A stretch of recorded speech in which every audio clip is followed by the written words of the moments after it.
성경 마태복음 5장 8절에 있는 말씀 찾으셨으면 한 목소리로 읽도록 하겠습니다.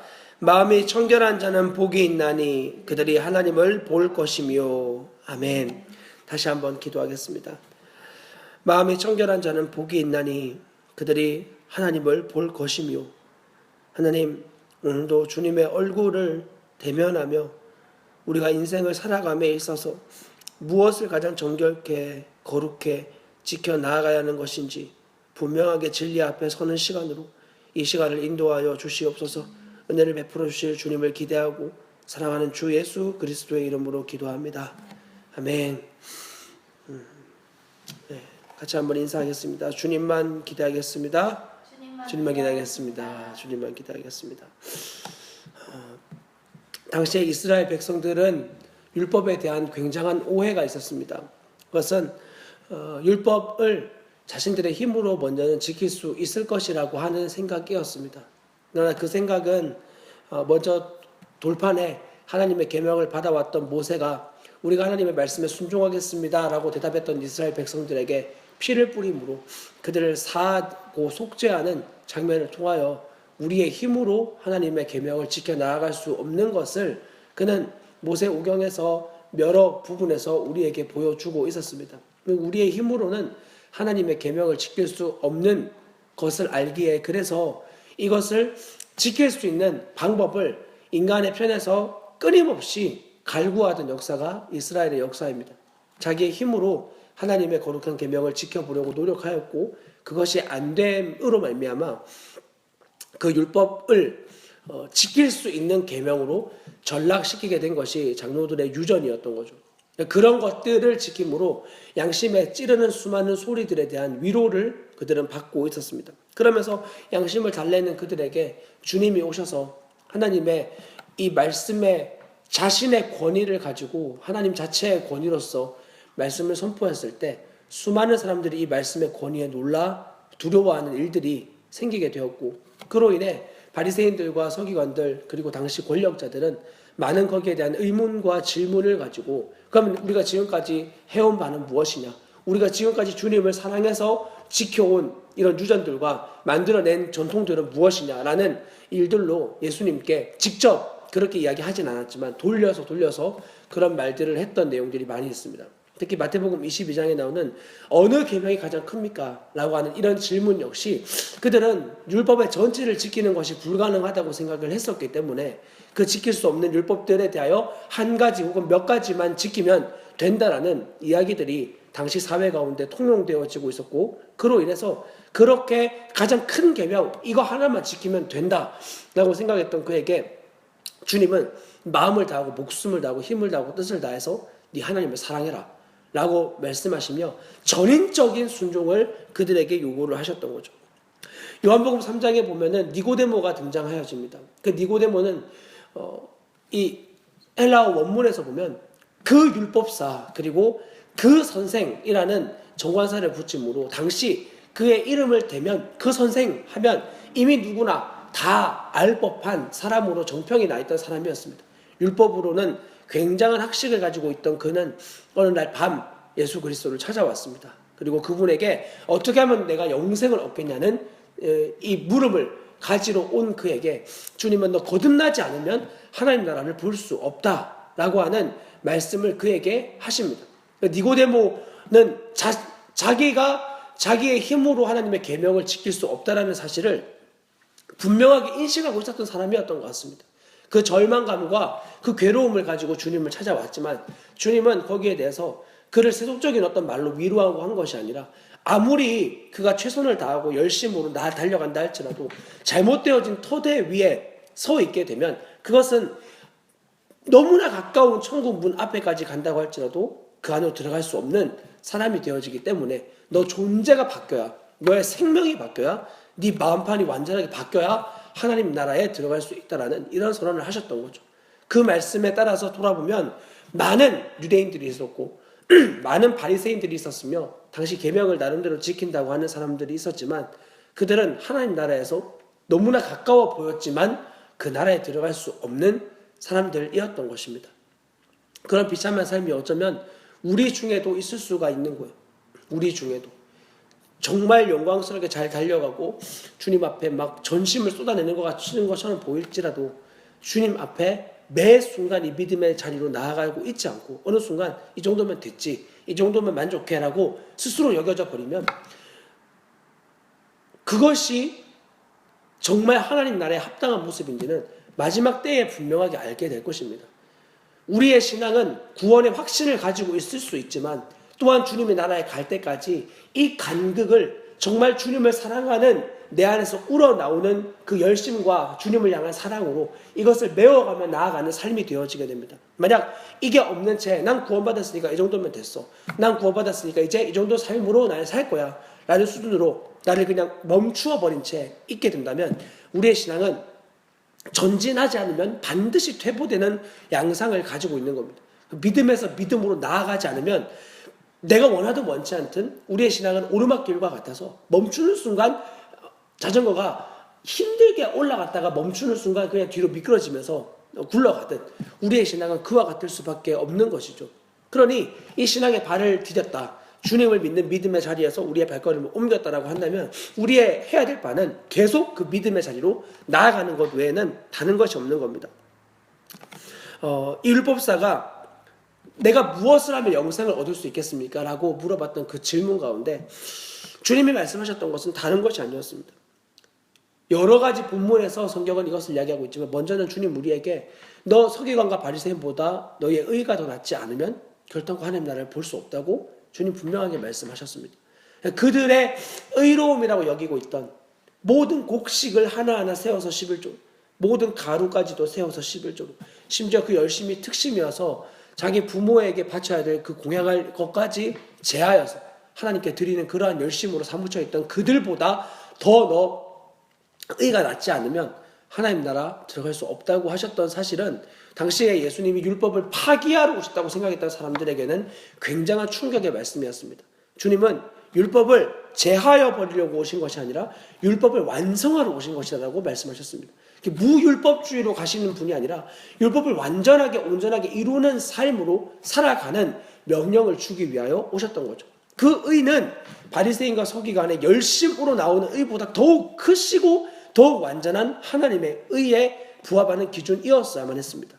그러니 열심으로만 따졌을 때 그리스도를 믿는 자의 열심은 자기의 최선과 노력에 대한 사람들보다 더 열심인 방향으로 나아갈 수밖에 없는 거예요. 왜냐하면 우리를 사랑하시는 주님의 사랑이 식지 않는 주님의 열심이고 주님의 불타는 사랑이시기 때문에 그 사랑이 우리 마음 가운데 부어져 있다면, 바른 복음을 알고 있고 바른 주님의 마음을 알고 있다면 그와 같은 하나님을 향한 열심이 우리 안에서 주님을 모르는 자들보다 더욱 불타오르는 건 논리적으로 봐도 너무 합당한 이야기인 겁니다. 이런 부분에서 스스로를 경직해야 되는 질문들 앞에 서야 되는 거예요. 청교도 중에서 조셉 얼라인 목사님이라고 하는 분이 계셨습니다. 이분은 주님을 만나고 평생을 3시 반에 일어나서 하루를 시작하셨던 분이었어요. 몇 시에 잤는지는 잘 모르겠습니다. 일찍 잤겠죠. 근데 3시 반에 일어나서 하루를 시작하는데 그분의 아내가 쓴 이제 그분 남편에 대한 평가는 이랬습니다. 남편은 3시 반보다 더 늦게 자서 일어나는 경우에 구두장이들과 대장간에서 사람들이 일하는 망치질 소리를 들으면 몹시 괴로워하였다고 했습니다. 왜냐하면 내가 나의 영광의 주인 되신 하나님을 섬긴다고 하면서 단지 돈을 위하여 살아가는 저 사람들보다 열심을 내지 못한 자신의 인생을, 자신의 그 시간을 한탄하였던 거죠. 여러분, 우리가 마음만 딱 결정되어지면 우리 안에서 열심, 그리고 어떤 방법들, 이런 것들은 무한하게 생성이 되어지게 되어 있습니다. 문제는 우리가 거기에 대하여 마음을 쓰지 않는다는 데 있습니다. 주님이 기뻐하시는 일과 주님 원하시는 일에 우리의 마음을 들이지 않는 것에 문제가 있는 것이지, 그 마음만 굳건하게 딱 세워지면 서기관보다 바리새인보다 나은 이 의의 것들을 우리가 무한하게 만들어낼 수가 있습니다. 인간의 마음을 하나님이 그렇게 창조해 놓으셨기 때문입니다.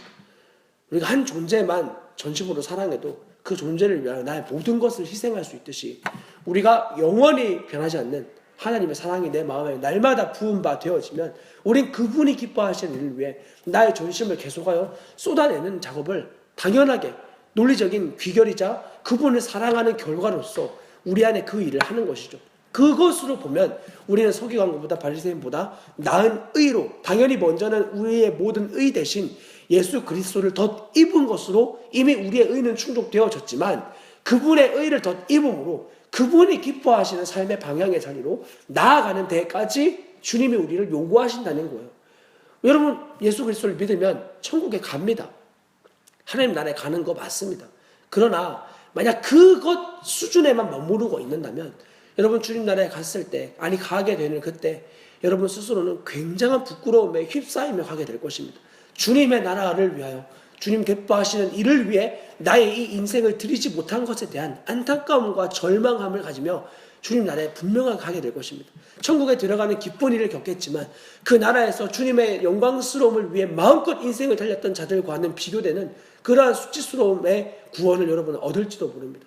물론 그 나라에 가면 모든 눈물도 씻기고 애통함도 없고 그렇다는 이야기를 보아 어떻게 그런 자리에서 부끄러운 구원이 있을 수 있겠는가라는 질문하는 사람들이 있겠지만, 거기에 대해서 제가 분명하게 말씀드릴 수 있는 거죠. 거기서 씻어준다는 눈물과 씻어주는 아픔과 것들은 이 땅에서 내가 나의 육체적인 한계와 나의 부족함으로 말미암아 겪고 있는 그러한 것들에 대한 주님의 완전한 해방감, 더 이상 나의 육체와 고통과 내가 겪고 있는 이러한 한계와 이런 것들에 대하여 겪고 있는, 그로 인해 씨름하고 있는 나의 눈물과 고통스러움에 대한 주님의 씻어주심이라는 말이지, 내 모든 감당하지 않은 의무에 대해서 주님이 그것을 씻어준다라는 의미가 전혀 아닙니다.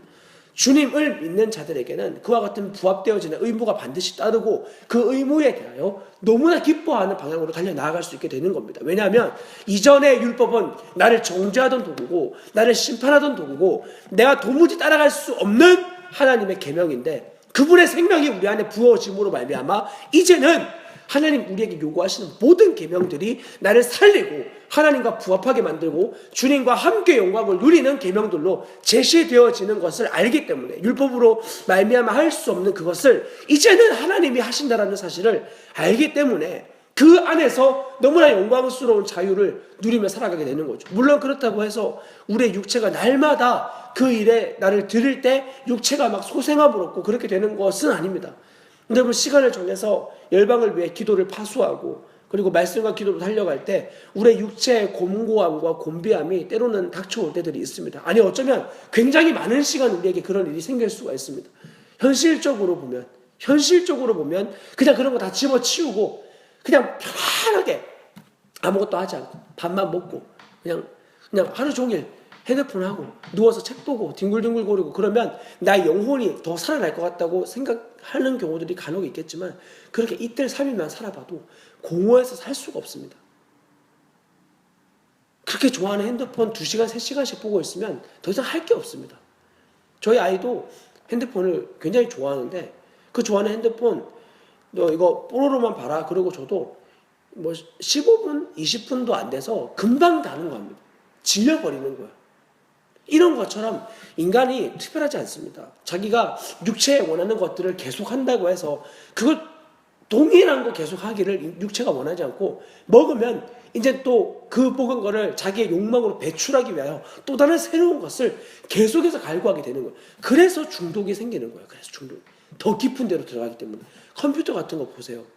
끊임없이 인터넷 창 같은 거 누르면 계속 들어갈 수 있잖아요. 계속. 원장이 계속 똑같은 게 나온다. 그러면 인간이 거기에 대해서 못 견디거든. 계속 새로운 거, 새로운 자극이 계속하여 주입되어지기 때문에 거기에 대해서 빠져들게 되는 거예요. 그러면 한낱 이런 썩어져가는 것들에 대해서도 마음을 집중하면 거기에 대해서 끊임없는 자극을 추구할 수만 있다면 3시간, 4시간, 10시간씩도 우리의 시간을 투자할 수 있는 것이 인간이라면, 영원히 우리의 인생 가운데서 단 한 번도 단 한순간도 지루할 수 없는 하나님의 마음이 우리 마음 가운데 계속하여 부어진다면 이와 같은 일에 나의 전부를 드리는 것은 너무나 합당한 일이지 않겠습니까? 주님이 우리에게 요구하시는 의는 이와 같은 의무를 분명히 감당하고 추구하고 간다는 것을 잊지 마셔야 되겠습니다. 그러므로 이 일을 이루기 위해서 주님 우리에게 요구하시는 것이 바로 오늘 읽은 본문에 나오는 마음의 청결입니다. 마음의 청결. 이것은 주님 우리에게 요구하신 내가 거룩하니 너희도 거룩하라, 내가 온전하시 너희도 온전하라 라는 말씀과 동일한 의미를 내포하고 있는 뜻입니다. 마음의 청결함, 그리고 내 마음의 완전함, 하나님이 거룩하시기 때문에 우리의 마음이 그분을 닮아서 완전해야 되는 마음의 책임을 가지고 있다는 거죠. 그러므로 이것을 이루기 위하여 반드시 우리는 우리의 마음 가운데 있는 이 외식, 즉 나는 이런 직분을 가지고 있기 때문에, 난 이런 자리에 있기 때문에, 난 이런 사람이기 때문에 나에게는 이런 모습을 절대 드러낼 수 없어, 사람들이 알면 상처받아 라는 이러한 표현으로 나의 그런 모습들을 포장해버리고 나의 비참한 모습을 가리는 것은 굉장히 주님 앞에서 불경스러운 일이 되어집니다. 여러분, 눈에 보이는 사람보다 하나님을 더 두려워해야 함이 마땅한 일인데, 주님 우리의 모든 걸 다 알고 계시는데 사람들이 상처받을까 봐, 사람들이 이걸 알면 마음에 어려운 일이 생길까 봐, 그러면 그 모든 일들을 보고 계신 하나님은 괜찮다는 말일 수 없는 거잖아요. 하나님 앞에서 누구보다 하나님 앞에서의 마음이 정결해지고 거룩해지면 우리는 사람들 앞에서의 더 이상 걸림되어질 일이 생길 것이 없게 되어집니다. 모든 일에 대하여, 그래서 우리의 신앙의 선조들은 코람데오, 즉 하나님 앞에서 라고 하는 말을 제시하며 언제 어디서든지 하나님 앞에서의 행동하는 삶으로 살아가면 정말 영광스러운 자유를 누릴 수 있다고 이야기하였던 것입니다. 우리의 모든 생활 태도가 우리가 혼자 있는 시간이든 어디에서든 하나님 앞에서의 태도로만 서 있으면 더 이상 아무것도 걸림이 되어질 수가 없는 거예요. 단지 문제는 그분 앞에서 행하기보다는 늘 나의 외식되어진 모습, 체면과 그리고 나의 어떤 지위와 이런 것들을 계속 고려하면서 주님 앞에 서기를 거부한, 나 이런 자리를 가지고, 나 이런 직분을 가지고 있는데, 나 교회에서 이런 역할을 맡고 있는데 라고 하며 주님 앞에 서기를 싫어하는 그 모든 외식들이 찢어져 버리고 하나님 앞에 가장 비참한 존재로 나와야 이 마음의 청결함을 주님으로부터 회복을 받을 수가 있는 거예요. 그러니까 이 삶은 오직 예수 그리스도의 십자가의 복음으로만 가능한 삶인 거죠. 내 마음의 청결을 내가 갈고 닦고 애쓰고 힘써가지고 이룰 수 있다고 생각하는 건 마치 처녀가 아이를 낳는 것과 같이 완전하게 불가능한 일입니다. 우리의 힘으로 거룩하게 산다, 내가 언젠가 기회가 되면 이제 나중에 조금만 더 기다리다가 어느 순간 저는 주님을 믿을 거예요, 불가능합니다. 내가 믿을 수 있다, 내 힘으로 주님을 믿겠다, 안 되는 일입니다. 주님의 은혜의 때가 사라져버리면 우리의 의지로는 주님을 믿을 수가 없습니다. 반드시 하나님이 허락하신 때에 주님을 붙잡을 그 주님이 제시하시는 구원을 생명으로 붙잡아야 됩니다. 이 기회 놓치면 우리에게 다시는 기회가 주어지지 않을지도 모른다는 사실을 자각하며 말씀에 입각하시기 바랍니다. 오늘 우리가 읽은 이 본문 위에 보면 6절은 이렇게 기록이 되어져 있습니다. 의에 줄이고 목마른 자는 복이 있나니 그들이 배부를 것이며, 이 말씀 지난주에도 말씀을 드렸는데, 이 의에 줄이고 목마른 자는 복이 있다, 그들이 배부를 것이다 라고 하는 이 말씀은 마치 이 산상수훈에 나오는 이 팔복에서 분수령을 이루는 그러한 구절과도 같습니다. 무슨 말이냐면, 이전에 나오는 모든 계명들이 심령이 가난한 자, 그리고 자신의 그 죄된 존재에 대하여 애통하는 자, 그래서 자기 안에 교만한 모든 것들이 다 낮추어지고 하나님 앞에서 겸손하고 온유한 심령을 가지게 되는 바로 그 사람, 완전하게 자기 안에 있는 처절한 영적인 가난과 죄의 존재에 대한 그 애통함과, 그리고 하나님을 만족시켜 부르고 있던 자신의 최선과 열심이 그분을 전혀 만족시키지 못한다라고 하는 그에 대한 애통함, 그리고 나로서 절대 주님 앞에 나아갈 수 없다고 하는 완전한 절망감, 그로 인해 겸손하여지는 그 온유한 마음들, 이런 것들이 자기 안에 부어지면 비로소 하나님은 6절에 나와 있는 표현처럼 너 거기에 대해서 드디어 하나님 원하시는 의를 대하여 목마름이 생겨나게 되고, 자기의 가지고 있던 모든 터가 다 허물어지니까 그로 인해서 그들이 배부르게 되는 하나님의 준비가 있다는 거예요. 배부르게 되는 준비. 이 세 가지의 일들이 영적으로 가난해지고 애통하고 그리고 온유해져야만 이 배부른 자리에 들어갈 수가 있다는 거죠.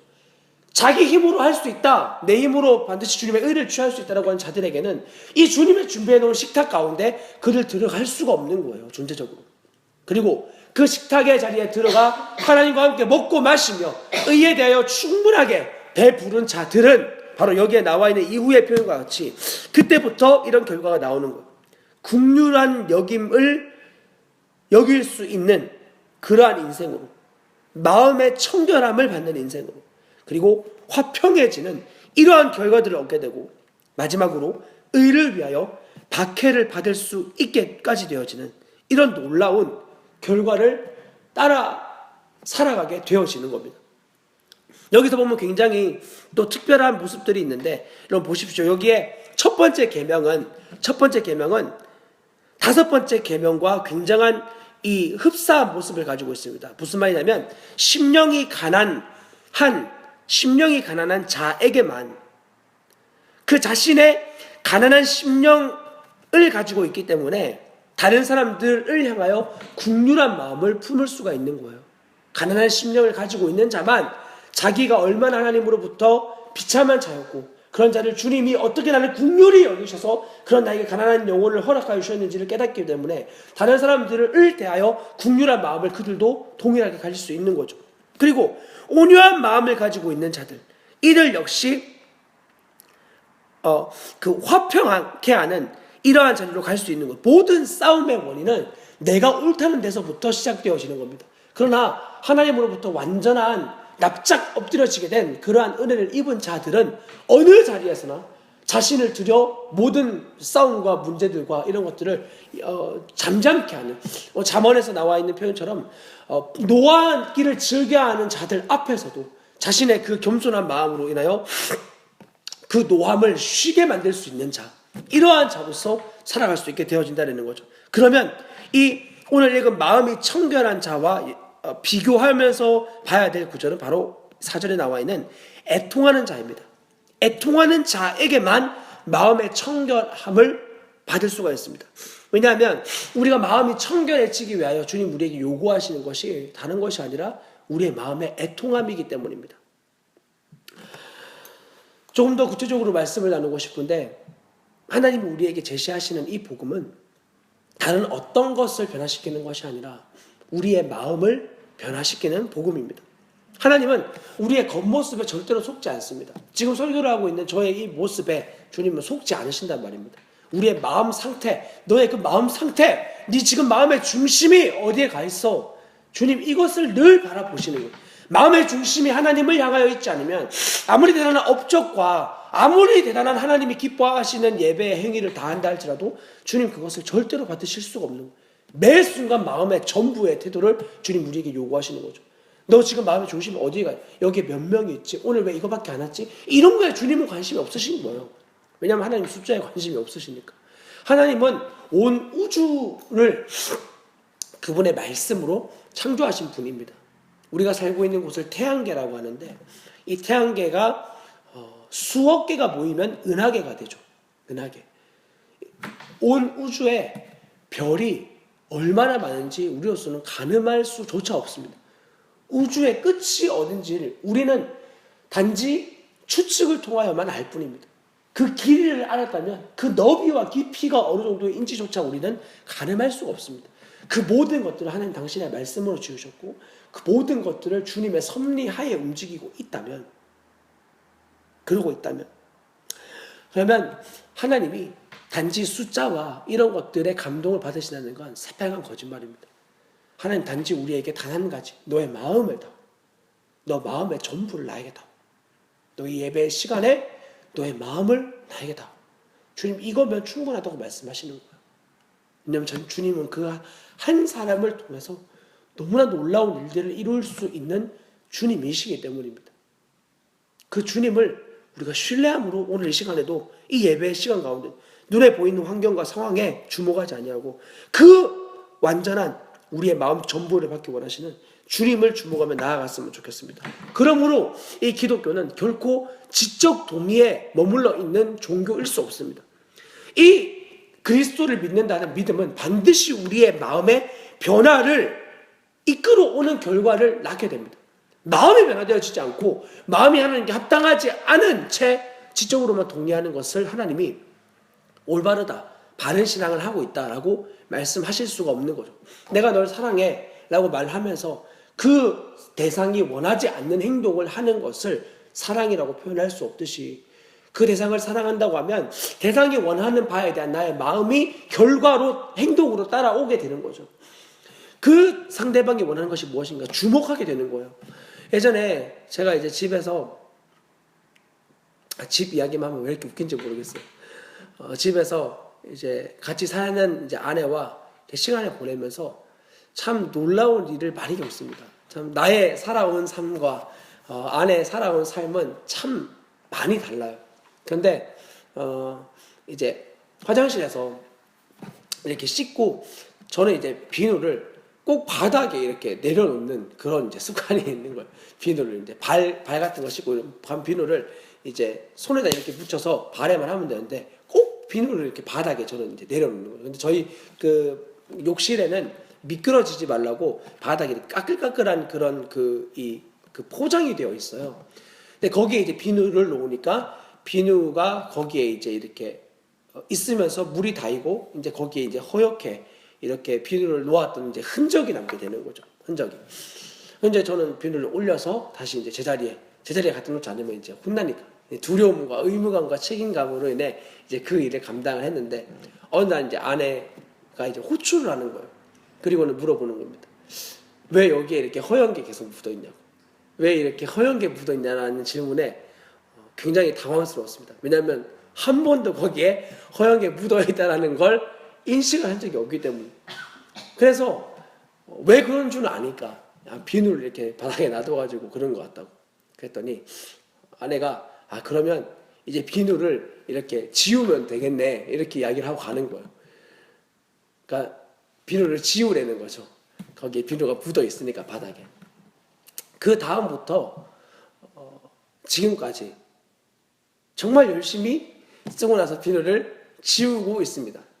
그 이유는 간단합니다. 그거는 무슨 의무와 책임감으로 하는 것이 아니라 그냥 아내가 그것을 주목하고 있다는 사실을 알고 있고 그냥 거기에 대해서 나의 마음이 아내가 원하는 바에 대한 그것을 해주고 싶은 기쁜 마음에 결단이 되어지는 행동이었던 거죠. 정말로 그렇거든요. 그러니까 말씀을 드리는 이유는 이겁니다. 우리가 하나님을 사랑한다 그러면 그분이 원하시는 마음이 가 있는 바에 우리의 행동을 반드시 드리는 방향으로 나아갈 수밖에 없다는 거예요. 이건 아주 단순한 예지만 여러분 우리가 어떤 한 존재만 사랑해도 그 존재를 위하여 우리의 마음 전부를 쏟아서 나를 그렇게 들이듯 이런 결과로 당연히 하나님을 사랑한다면 그 결과로 나올 수밖에 없는 거죠. 주님 우리에게 말씀하신 것이 얼마나 많습니다. 너 그러므로 땅에 있는 지체를 죽이라. 땅에 있는 것들, 음란과 정욕과 악한 정욕과 탐심과 이런 것들에 대하여 너 죽이라. 주님 계명으로 말씀해 주신 것들이 너무나 많이 있습니다. 여러분 다른 어떤 주님의 음성을 들으려고 애쓰지 마십시오. 또 다른 주님의 음성을 들으려고 신경 쓰지 말고 주님이 이미 충분하게 말씀해 놓으신 것들을 주목하여 봄으로써 주님 오늘 나에게 말씀하시는 바가 무엇인지를 주목하십시오. 그것이 우리가 주님의 기뻐하시는 일들을 행하며 나아가는 삶입니다. 하나님이 원하시는 것은 이것이 너희의 거룩합니다. 거룩하게 살아가는, 어떻게 거룩하게 사는 거죠에 대한 모든 내용이 여기에 다 남아 있습니다. 그리고 이것이 왜곡되어지면 내가 열심히 정결함을 위해서 살아가야 되는구나, 갈고 닦아야 되는구나 라고 생각하겠지만 그런 것이 아닙니다. 그건 점차 여러분들에게 말씀을 통해서 이제 가르쳐 드리겠습니다. 왜 나의 최선과 열심으로 주님의 의를 이룰 수가 없는 것인지. 자, 다시 주님은 우리의 마음의 중심을 변화시키는 일을 하시기 위하여 복음을 허락하셨는데 그렇다고 해서 이 지적인 부분, 단지 머리로 아는 것으로만 하나님 따라갈 수 없다고 하여 이 지적인 부분을 절대 무시하는 것이 아닙니다. 여러분 하나님에 대하여 바르게 알지 못하면 우리의 신앙은 맹신이 되어지기 쉽습니다. 이 하나님에 대한 완전한 지식을 알고 있지 못하면 우리의 신앙은 굉장히 향방 없이 이곳저곳으로 기울어지는 그러한 신앙이 되어질 수밖에 없습니다. 그러므로 아는 것은 굉장히 중요합니다. 그러나 그 알면 반드시 행동으로까지 나아오는 삶으로 나타나야만 하는 겁니다. 이것이 신앙이 되어 주님이 우리에게 너 예수 그리스도를 안다, 하나님을 안다 라고 말한다면 야고보서에 나오는 표현과 같이 그 믿음은 행함으로 나타나야 된다고 말씀하시는 거죠. 행함이 없는 믿음은 그래서 죽은 믿음인 거예요. 이거는 여러분들에게 전도해라, 구제해라, 성경 읽어라 이런 것을 의무감과 책임감으로 말씀드리는 것이 아닙니다. 왜냐하면 거기에는 반드시 한계가 있기 때문입니다. 우리의 힘으로는 주님을 어느 정도 절대 따라갈 수 없습니다. 어느 순간 주저앉아 버릴 수밖에 없습니다. 그리고 더 큰 공허함과 더 큰 절망의 자리로 뛰어들게 됩니다. 안 되는구나, 나는 불가능하구나, 이 땅에서는 거룩하게 살 수 없구나. 그러면서 예전에 그 험악한 자리로 다시 뛰어들어 버리게 되는 거예요. 그러나 여러분, 하나님을 바로 알았더라면, 올바로 내가 복음에 대한 지식을 알고 있었더라면 다시 그 자리로 갈 수 없는 겁니다. 왜냐하면 주님이 우리에게 요구하시는 거, 너 그래서 너의 그 최선과 열심으로 가는 거 아니야. 너 그래서 내가 너에게 너의 힘과 열심으로 나에게 나오라고 하지 않았어.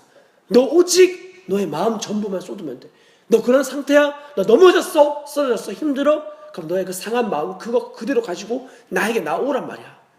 그렇게 주님이 말씀해 주시는 거예요. 아무리 수많은 번제와 그러한 것으로 하나님께 주님 저 괜찮아요, 저 이렇게 잘하고 있어요 라고 하는 거 주님 받으실 수 없습니다. 우리의 마음에 깨어지고 상한 그 상태 그대로 나와 하나님, 저로서는 도무지 할 수 없습니다. 저는 불가능합니다. 하나님, 저를 긍휼히 여겨주십시오 라고 무릎을 꿇은 그 자리에서 그분의 영광의 임재가 비로소 임하게 되어지는 겁니다. 그러므로 여러분, 하나님 우리에게 복음을 주실 때 그 복음이 우리의 마음의 중심을 바꾸는 전인을 요구하시는 것이라고 여러분께 말씀을 드릴 수가 있겠는데, 마태복음 15장에 있는 말씀을 한번 가보겠습니다. 마태복음 15장 17절부터 20절까지의 말씀입니다. 마태복음 15장 17절부터 20절까지의 말씀, 정결 예식에 대하여 주님이 하시는 말씀인데 17절부터 20절까지 읽겠습니다. 입으로 들어가는 모든 것은 배로 들어가서 뒤로 내버려지는 줄 알지 못하느냐. 입에서 나오는 것들은 마음에서 나오나니 이것이야말로 사람을 더럽게 하느니라. 마음에서 나오는 것은 악한 생각과 살인과 간음과 음란과 도둑질과 거짓 증언과 비방인, 이런 것들이 사람을 더럽게 하는 것이요, 씻지 않는 손으로 먹는 것은 사람을 더럽게 하지 못하느니라. 아멘. 당시에 이 정결 예식, 장로들의 유전 중에서 반드시 손을 씻고 먹어야 된다고 하는 그러한 유전이 있었어요.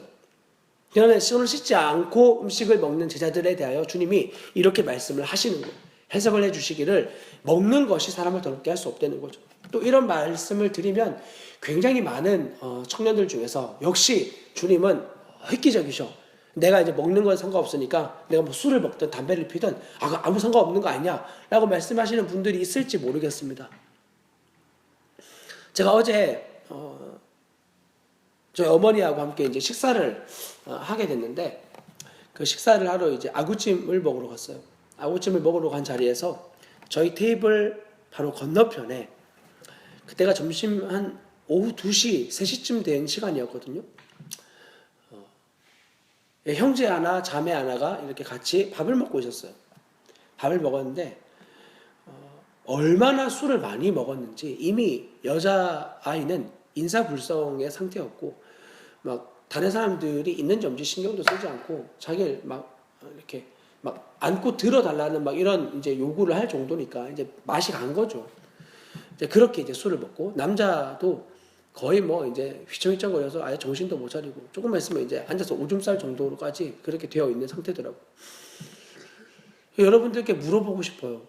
여러분들이 그렇게 좋아하는 술, 담배, 이런 이제 쾌락을 누리는 도구들 있잖아요. 주님이 먹어도 상관없다고 하신 것들, 그런 것들이 여러분의 거룩을 지켜주고 있습니까?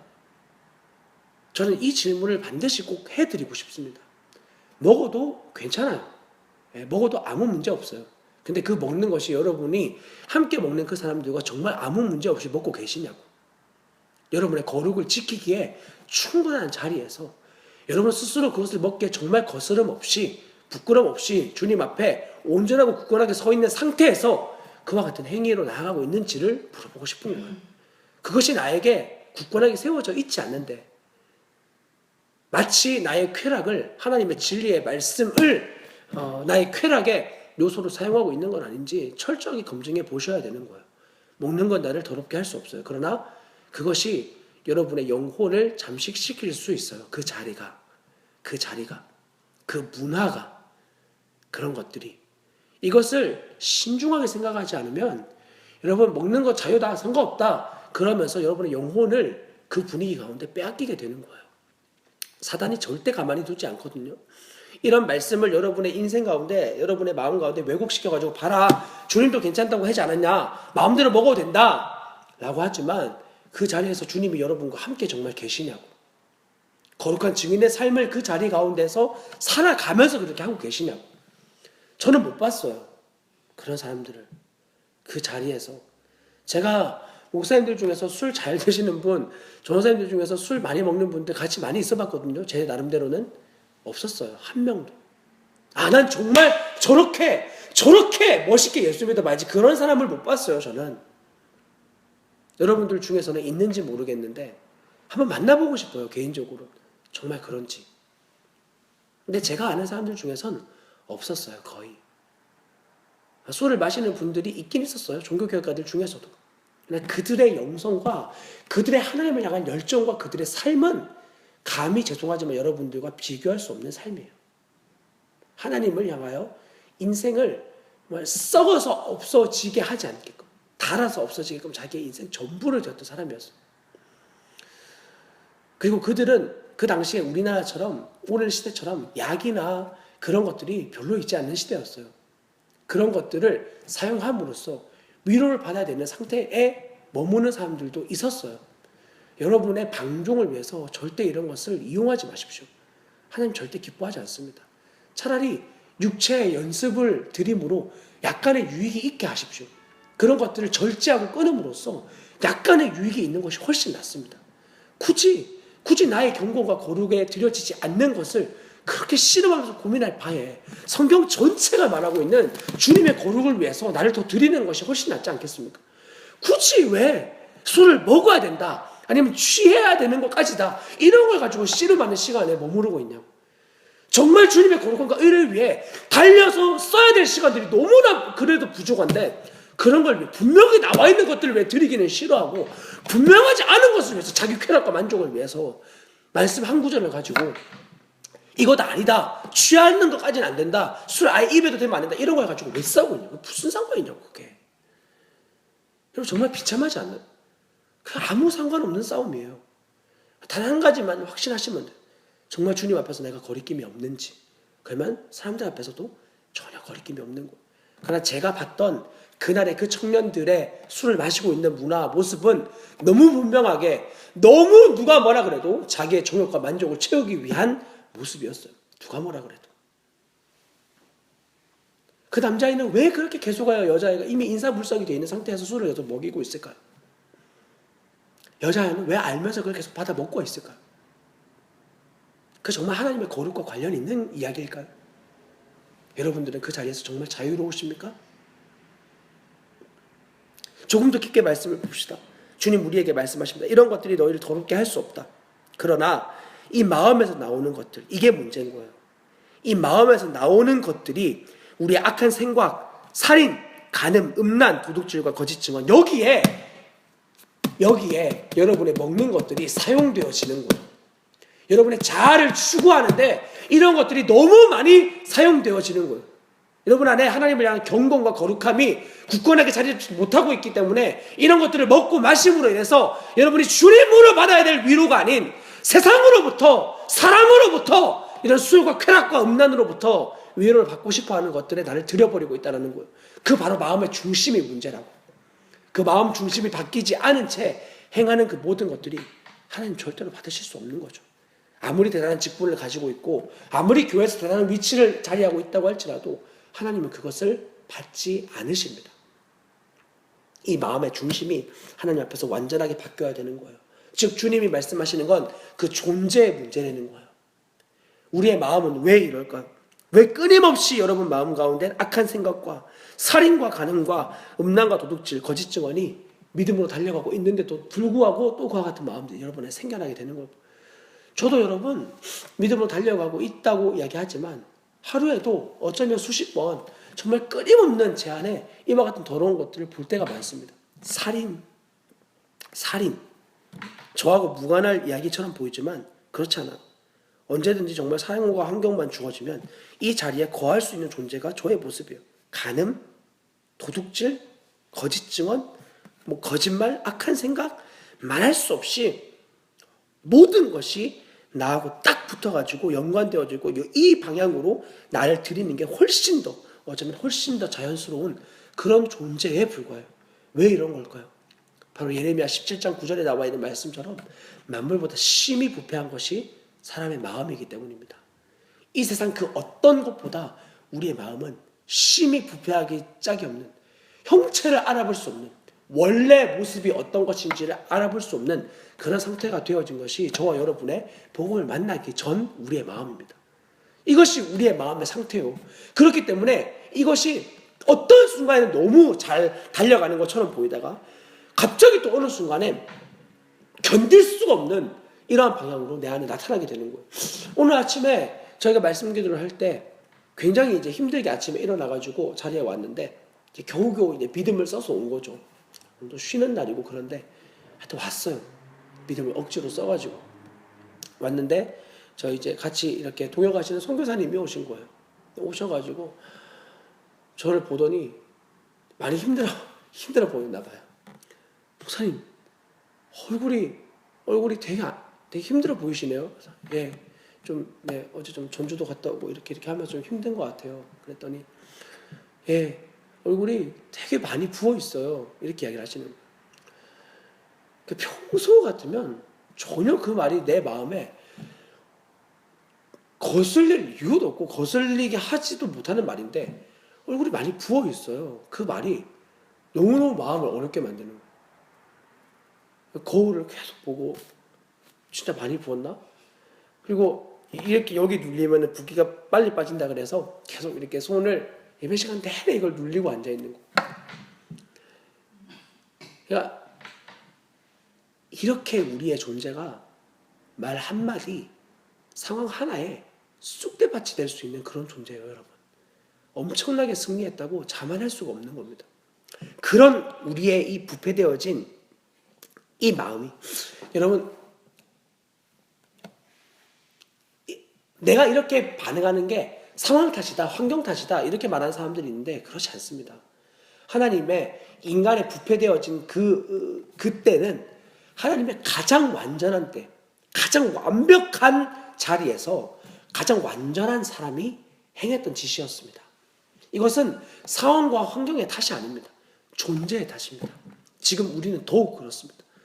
그러니까 사람들이 말하는 지성의 교육을 받아야 된다. 그리고 교육 환경이 바뀌어야 된다. 그리고 사람들이 겪고 있는 그런 주거 환경과 문화와 이런 것들이 개선되어지면 사람들이 올바라질 수 있다라고 하는 모든 말은 다 거짓말입니다. 다 거짓말입니다. 우리 인간의 존재는 무엇으로도 바뀔 수 없습니다. 그거 제일 극단적으로 증명해 보인 게 1, 2차 세계대전 아니에요.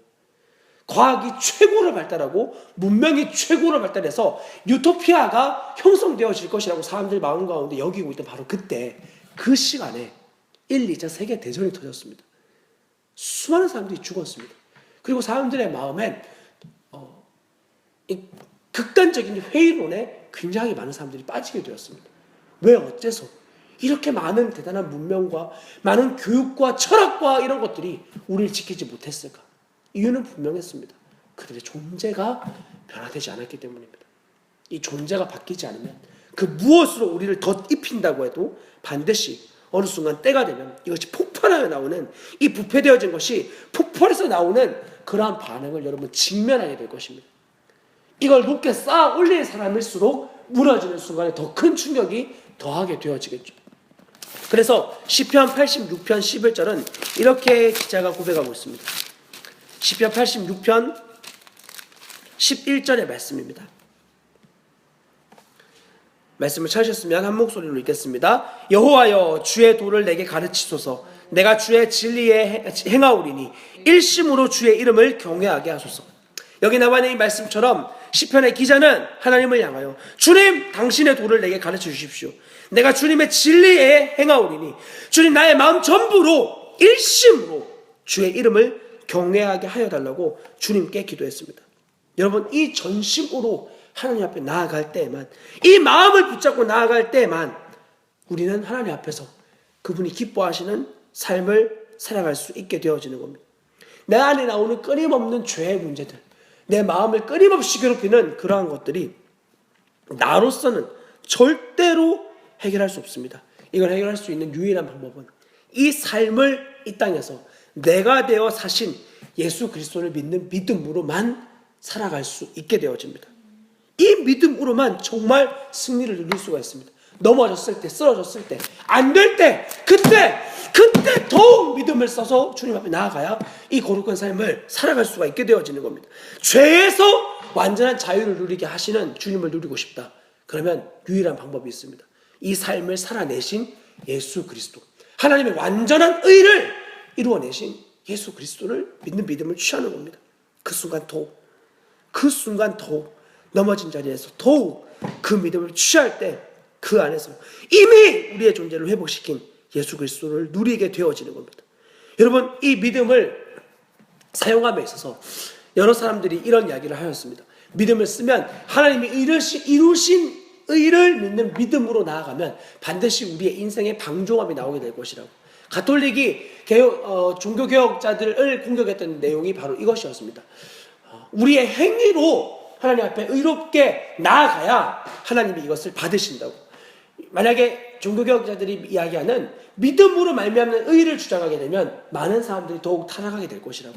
그들 그렇게 이야기했지만 실제적으로 이 믿음으로 말미암는 의를 주장했던 그 개혁가들이 있던 지역은 더욱 하나님을 향한 정결과 거룩함을 사모하는 사람들로 풍성해지게 되었고, 그 자리는 거룩해지게 되었고, 그들이 나아가는 삶의 자리에서 술과 음란과 더럽고 쾌락한 것들이 점점 지역 가운데서 사라지게 되었고, 왜냐하면 그런 것들이 자기의 인생을 만족시키는, 그러나 종교의 자리에서는 종교인의 삶으로 살아야 되고 삶의 자리에서는 그걸 살지 못하는 이 괴리감을 그런 것으로 메꾸기 위한 자리들이 너무나 많이, 사교, 춤, 술 이런 것들이 그것을 메꾸는 매개체가 되었는데, 이 믿음으로 말미암아 사는 의가 자신의 삶 가운데 확증되어지니까 더 이상 그런 것이 자기를 주장하지 못하는 삶으로, 정결과 거룩의 삶으로 나아가지게 되는 거예요. 그래서 종교개혁자들이 살았던 그 지역들은 너무나 아름다운 하나님의 놀라운 회복으로 나아가게 됐습니다. 반대로 가톨릭은 어땠습니까?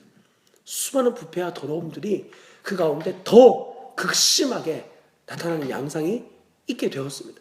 이 믿음으로 말미암는 의는 절대 우리를 나 이제 믿었으니까 다 됐어, 나 믿었으니까 이제 마음대로 살 거야, 이렇게 우리를 내버려두지 않습니다. 하나님을 말미암아 우리의 완전하게 내 힘으로 그분의 의를 이루려고 했던 것이 아니라 주님이 나의 의가 되셨다는 사실이 내 안에 확증되어지고, 이제 내가 이 땅에서 내가 되어 사신 예수 그리스도가 사신 것과 같이 나의 삶의 모든 영역을 그와 같이 드리기 위하여 전심으로 역시 달려나아가는 삶으로 나아가게 되어집니다. 그래서 기도하게 되고, 그래서 말씀의 자리에 사모하게 되고, 그래서 삶의 모든 자리에서 주님이 드러나시는 것을 끊임없이 붙잡게 되어지는 거예요. 그래서 거룩한 삶을 추구하게 되어지는 겁니다. 여러분, 히브리서 12장 14절에 이런 구절이 있는데요, 한번 같이 찾아볼게요. 히브리서 12장 14절 말씀. 히브리서 12장 14절 말씀 같이 읽겠습니다. 모든 사람과 더불어 화평함과 거룩함을 따르라. 이것이 없이는 아무도 주를 보지 못하리라. 아멘. 우리가 함께 읽었던 이 본문 처음에 마음이 청결한 자는 복이 있나니 하나님을 볼 것이라고 하는 이 계명과 여기에 나와 있는 이 구절, 모든 사람과 더불어 화평함과 거룩함을 따르라. 이것이 없이는 아무도 주를 보지 못하리라. 여러분, 우리의 삶의 거룩함, 즉 마음의 중심이 변화되어져서 하나님이 기뻐하는 존재로 변화되어진 뒤 그의 삶에 들여지는 모든 영역, 화평함과 거룩함의 방향으로 나아가는 것은 곧 하나님을 보는 것과 같은 의미를 가지고 있는 겁니다.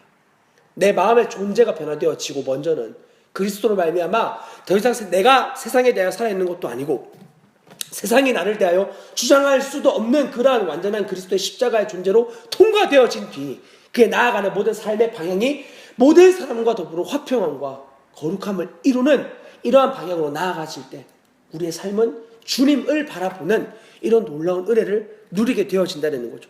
정말 놀랍지 않습니까? 여러분, 이 땅을 살면서 주님을 보게 된다는 거예요. 이것이 많은 그 신앙의 선배들은 가시적으로 정말 주님을 보는 것이냐, 실제적으로 우리가 주님을 눈으로 이렇게 보는 것처럼 그런 것이냐라는 논란들이 많이 있었지만 그런 것은 아닙니다. 왜냐하면 베드로 사도도 너희가 예수를 보지 못하였으나 사랑하는도다. 이제도 보지 못하나 말할 수 없는 영광스러운 즐거움으로 기뻐하니 라고 말하는 것은 우리가 이 땅에서 다시는 주님을 실제적으로는 볼 수 없다는 것을 의미하는 구절입니다. 물론 꿈이나 환상을 통해서 주님을 보는 사람들도 간혹 있다고는 하지만 주님이 어쨌건 사도들을 통해서 주님이 말씀해 준 건 너 보지 못한다 라고 말씀하신 것이 일단은 핵심입니다. 우리는 우리의 육체의 눈으로 주님을 더 이상 볼 수 없습니다. 그런데 우리의 삶이 주님이 살아계시고 우리가 주님을 보는 것처럼 사는 삶으로 이끌어 간다는 겁니다.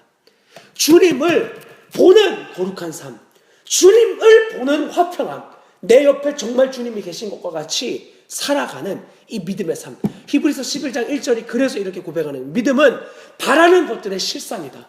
너의 사는 삶의 모습을 보면 저 사람이 믿고 있는 바, 저 사람이 지금 함께 하고 있는 바가 무엇인지가 분명하게 드러날 수밖에 없다는 거죠. 이것은 우리의 삶의 환난과 고난을 겪으면 더욱 분명하게 나타납니다.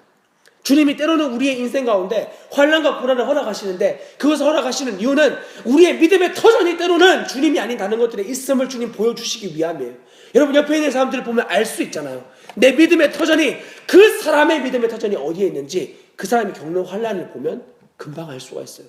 아무리 대단하게 기도하고 천국을 왔다 갔다 하고 주님과 커피 한 잔 마시고 이렇게 했다 할지라도 그가 흔들리는 모습을 보면 그의 믿음의 터전이 어디 있는지가 분명하게 드러난다고. 물론 우리가 해야 될 건 그 믿음의 터전을 흔들리고 있는 자들을 비판하는 것이 아니라 그들에게 화평함과 거룩함으로 그들에게 다가가는 거예요.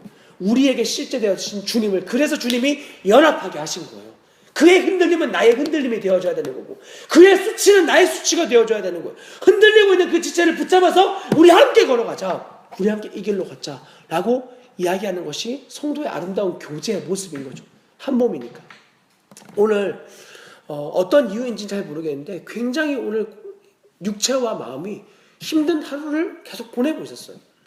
많이 힘들었고, 많이 힘들 때 특히 또 아이의 그런 그 떼씀과 아이의 고집은 굉장히 저를 어렵게 만드는 이유 중에 하나가 되어져요. 그래서 오늘도 아이도 자기도 육체와 마음이 힘든지 오늘따라 유별나게, 요즘에 계속해서 아이가 좀 늦게 자는 이유도 있겠지만 떼를 쓰고 울고 찡찡거리고 하는 것들이 저에게 평소와는 다르게 굉장히 이제 거슬리게 들리기 시작하는 거죠. 아이를 이제 뭐라 하고 혼내고 이렇게 하는데 이제 혼내다 보니까 이 혼냄이 나의 감정을 사로잡기 시작하는 거예요. 빨리 혼내고 잘못되어진 것에 있어서 경책하고 질책하는 건 너무 중요한 일이지만 그 감정에 사로잡혀 있으면 절대 안 되거든요. 도를 넘어선 거예요. 감정이 나를 사로잡기 시작했어요. 그리고 이제 이 사실을 아내가 이제 직감적으로 감지를 했는지 이제 어머니 오늘 아이를 좀 봐달라 그러고 이제 할머니가 하유를 보면서 집에 있고 이제 아내와 이제 예배를 하고 있는 거죠. 아이가 여기서 또 찡찡거리면 남편의 마음이 굉장히 어려워질 것이고, 그러면 또 한 시간 내내 찬송가만 부르다가 끝나는 이런 일을 겪게 될지 모른다는 걱정이 아마 앞섰던 것 같아요. 그렇게 되었을지도 모르겠어요. 정말로 그 정도로 힘들었어요. 그런데 그런 이제 마음의 어려움 가운데 있는데 이제 할머니가 그 자리에서 툭 던진 이야기가 저에게 그 순간 너무 아멘으로 받아들여졌어요. 무엇이었냐면 우리가 다 알고 있는 진리였어요. 그렇게 화내는 우리는 예수님과 함께 죽었잖아. 그냥 던진 말이었어요. 막 엄청나게 제가 알고 있는 증인처럼 막 선포하는 막 이런 것도 아니고 그냥 툭 던진 말이었어요. 그 말이 저의 사로잡혀 있던 감정에서의 해방을 선포하기 시작했어요. 그럼 넌 죽었잖아. 그럼 너는 끝났잖아. 그리스도와 함께 십자가에서 완전히 속박되어졌잖아. 이제 그럼 너는 살고 있지 않잖아. 이게 저의 영혼을 다시 살리는 주님의 생명의 말씀이 되어졌습니다. 그렇지. 내가 지금 어디에 잡혀 있었지? 내가 뭘 붙잡고 있었지? 그래서 이것을 믿음으로 붙잡고 예배가 끝나고 돌아간 자리에서 아이에게 미안하다고 또다시 고백을 하는 결과를 낳게 될 거예요. 그러나 이 결과를 낳는 것은 이것만은 중요하게 이야기하는 게 아닙니다. 제가 말씀드리고 싶은 것은 이 하나님을 믿는 주님을 바라보는 삶, 주님을 주목하는 삶에 나타나는 그것은 결과일 뿐, 더욱 중요하게 우리가 주목해야 될 것은 이것이야말로 바로 하나님을 바라보며 살아가는 삶의 모습이라는 거예요. 여러분 정말 주님을 보고 싶으십니까? 그러면 우리의 삶 가운데 거룩함을 매 순간 이루며 나아가면 주님을 바라보고 있는 것이에요. 주님을 바라보는 건 어떤 형체와 실체를 바라본다는 의미가 아니에요. 주님을 바라보는 건 내 삶 가운데 그분을 바라보는 삶으로 나타나게 되어져 있는 것이고, 그 삶을 들이며 나아가면 그 가운데서 주님을 누리게 되어지는 거예요. 정말 놀랍지 않나요? 여러분, 죄에게 사로잡혀 있다고 여러분 인식하지 못하였지만, 여러분 죄를 지음으로 죄에게 속박당하여졌던 것처럼 내가 주님에게 붙들림바 되어졌다는 걸 누리고 있지 못하지만, 그런 느낌을 가지고 있지 못하지만, 내가 주님께 나를 드리며 나아가면 그분이 나를 붙잡고 계심을 내가 누리며 살아갈 수 있게 되어지는 거예요. 여러분, 죄에게 붙잡혀가지고 죄에게 누림당하는 인생에서 이제는 주님께 붙잡혀 주님께 누림을 당하는 삶으로 주님 그렇게 우리를 인도하고 계신다. 그 삶을 우리가 화평함과 거룩함을 통하여서 주님을 보면서 나아가는 인생이 되어지는 이런 놀라운 변화를 주님 우리 삶 가운데 일으켜 주신 겁니다. 놀라운 일입니다. 여러분, 우리가 화평함과 거룩함으로 주님을 보게 된다면 감히 우리가 어떻게 주님을 볼 수 있는 거죠. 모세가 그렇게 주님의 영광을 보기 원할 때 하나님은 그분의 등만 보여주시는 수준으로 지나가 버리고 말았습니다. 그런데 우리가 주님을 보다니, 언제까지 그 나라에서 얼굴과 얼굴을 대면하여 보는 그 수준으로까지 주님 우리를 지금 다듬어 가고 계신 거예요. 우리의 믿음의 선진들은 감히 요구조차 할 수 없는, 정말 감히 요구조차 할 수 없는 엄청난 은혜를 주님 우리의 인생 가운데 허락하여 주시고 계신 거예요. 여러분, 지금은 희미할지 모릅니다. 지금은 이 거룩함을 달려나가는 것이 너무나 힘들고 화평함을 이루는 것이 나만 손해보는 것 같은 그런 생각이 들지도 모릅니다. 그러나 여러분 기억하십시오. 우리는 그 날에 반드시 주님의 얼굴을 분명하게 보게 될 것입니다. 제대로 걸어갔구나, 이 걸음이 정말 맞았구나라고 여러분 주님의 나라에서 마음껏 탄성을 지르며 기뻐하게 될 것입니다. 요한일서 3장 2절이 이렇게 고백합니다. 사랑하는 자들아, 우리가 지금은 하나님의 자녀라. 장래에 어떻게 될지는 아직 나타나지 아니하였으나 그가 나타나시면 우리가 그와 같을 줄을 아는 것은 그의 참모습 그대로 볼 것이기 때문이니. 아멘. 여러분, 그 주님의 얼굴 실체를 그 나라에서 영광스럽게 그때 보게 되는 것처럼 우리 이 땅에서 그것을 주목하며 사는 인생으로 주님 우리를 변화시키셨습니다. 그리고 그 시간이 점점 가까워져 가고 있습니다. 여러분, 곧 주님 얼굴을 대면하게 될 것입니다. 그때 영광스러운 즐거움으로 기뻐해야 되지 않겠습니까? 주님, 제가 이 땅에서 정말 주님 얼굴을 보는 것처럼 나의 삶의 모든 영역에서 주님 그렇게 주님 나의 인생을 들이다가왔습니다. 주님, 이전에 나의 삶은 너무나 비천했고 너무나 죄되어진 인생이었는데 거기에 나를 드리기에 급급했던 삶이었는데 나의 안에 주님이 실제되어 주셔서 주님이 영광스럽게 기뻐하시는 그 자리에 나를 드려 주님의 얼굴을 이 땅에서 대면하다 이곳에 왔습니다. 주님 정말 보고 싶었습니다. 주님 정말 보고 싶었습니다. 이렇게 고백해야 되는 것이 우리의 진정한 고백이어야 되지 않겠습니까? 그러므로 사랑하는 우리 반석조원교회 성도 여러분, 여러분 이 영원한 삶이 여러분에게 실제이신지 여쭤보겠습니다. 여러분 어떤 삶으로 여러분 지금 여러분의 인생을 드리고 있습니까? 이 삶을 위해서 혹시 속세를 떠나려고 준비하고 있지는 않습니까? 내가 이 땅에서는 이 자리에서는 거룩할 수 없기 때문에 내가 이 환경을 벗어날 거야, 이 땅을 벗어날 거야, 이 자리를 벗어나 볼 거야. 아니요, 여러분. 그런 것으로 여러분 주님의 거룩을 이룰 수 있을 것이라고 착각하지 마십시오. 여러분 지금 가장 많은 믿음을 써야 되는 바로 그 자리에서 주님은 당신의 얼굴을 여러분을 통하여 보기를 원하십니다. 바로 그 자리에서 말입니다. 여러분, 우리는 세상의 빛으로 부름받은 자들입니다. 산으로 도망가는 자들이 아니라 주님의 생명을 부여받아 세상 가운데에서 하나님의 빛을 드러내는 존재로 부름을 받은 자들입니다. 그 세상은 우리가 살아가는 치열한 삶의 그 자리입니다.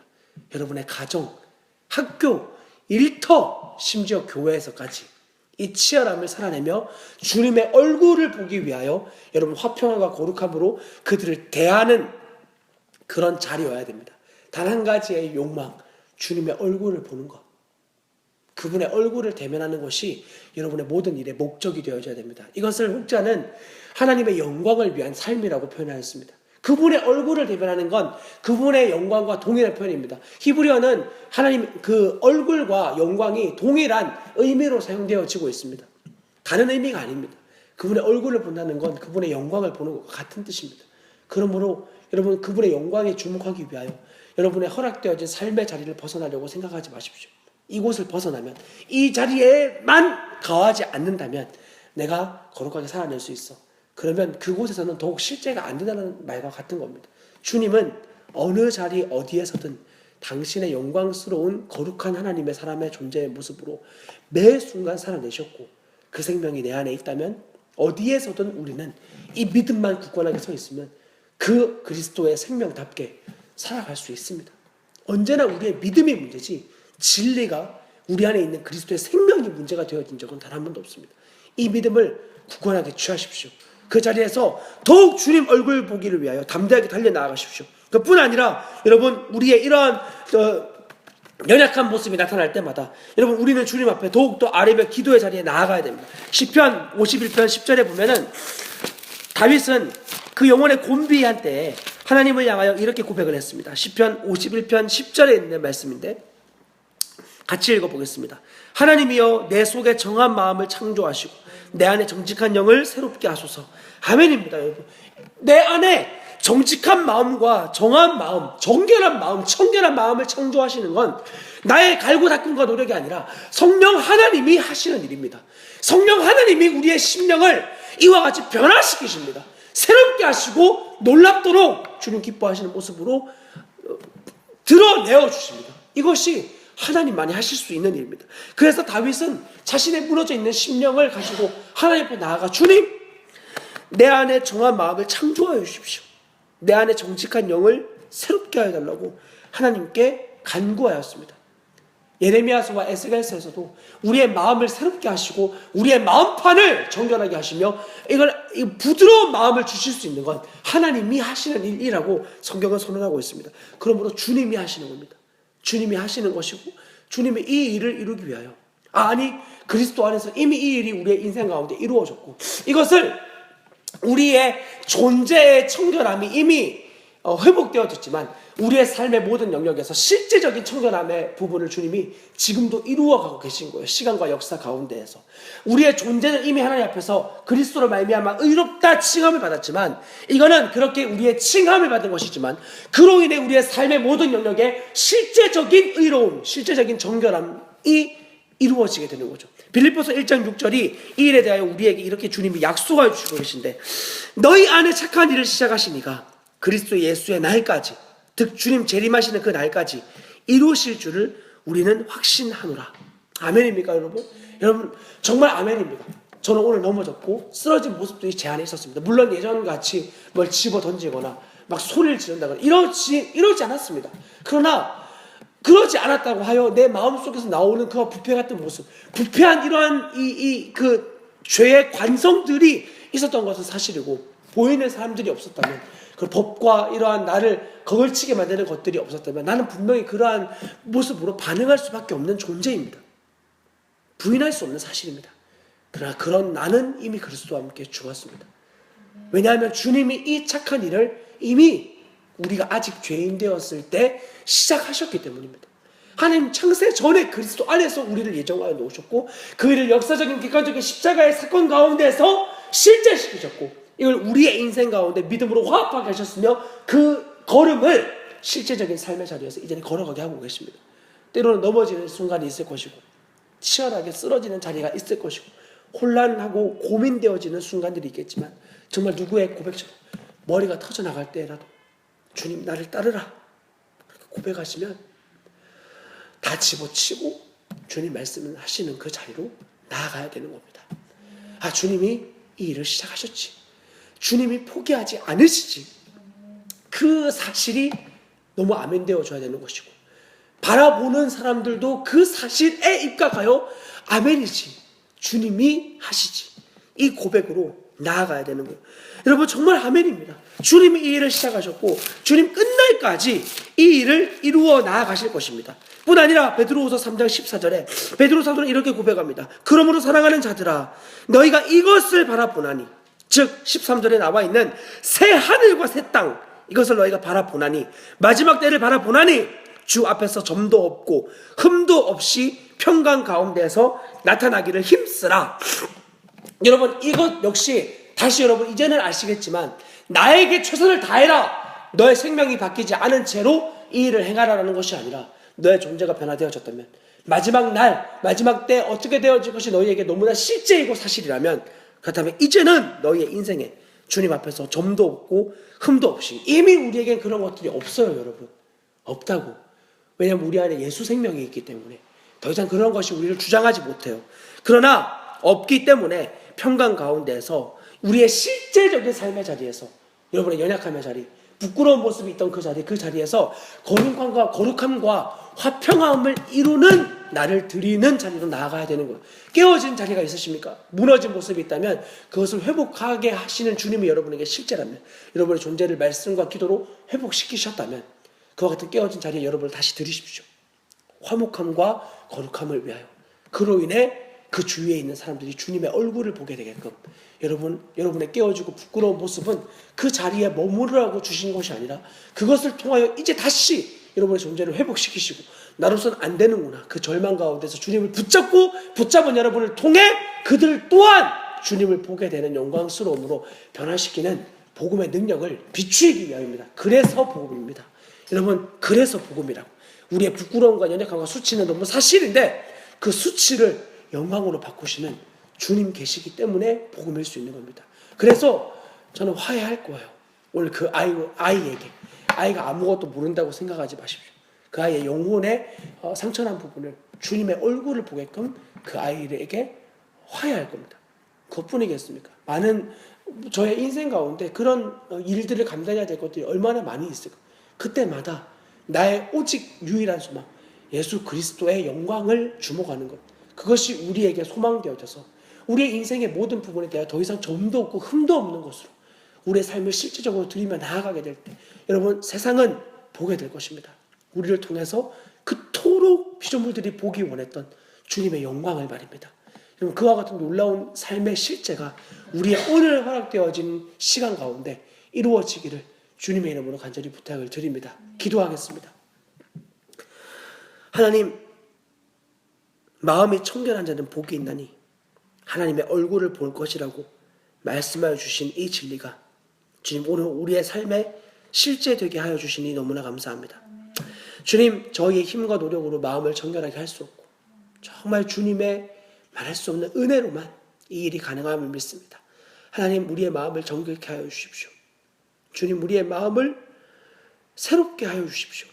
이미 새롭게 하신 예수 그리스도의 진리의 말씀을 믿음으로 붙들어 우리의 삶의 모든 영역에서 실제적인 은혜를 누리며 살아가게 도와주십시오. 주님, 어떤 순간에도 우리의 썩어진 자존심, 아무것도 붙잡을 것 없는 우리의 감정, 기분, 상황 이런 것들 핑계대지 아니하고 정말 영광스러운 주님의 은혜를 붙들며 하나님의 영광이 높아지는 것을 우리의 삶의 목적으로 붙잡고 오늘도 삶의 모든 자리 가운데 모든 영역 하나님의 은혜로 돌파하며 달려나가게 도와주십시오. 주님, 이것이 우리에게 유일한 소망이요, 우리의 삶의 유일한 이유요, 기쁨이요, 만족임을 주님 앞에 고백합니다. 주님, 마지막 때가 얼마 남지 않았습니다. 하나님, 혼인잔치에 더욱 우리의 인생을 준비함으로 나아가겠습니다.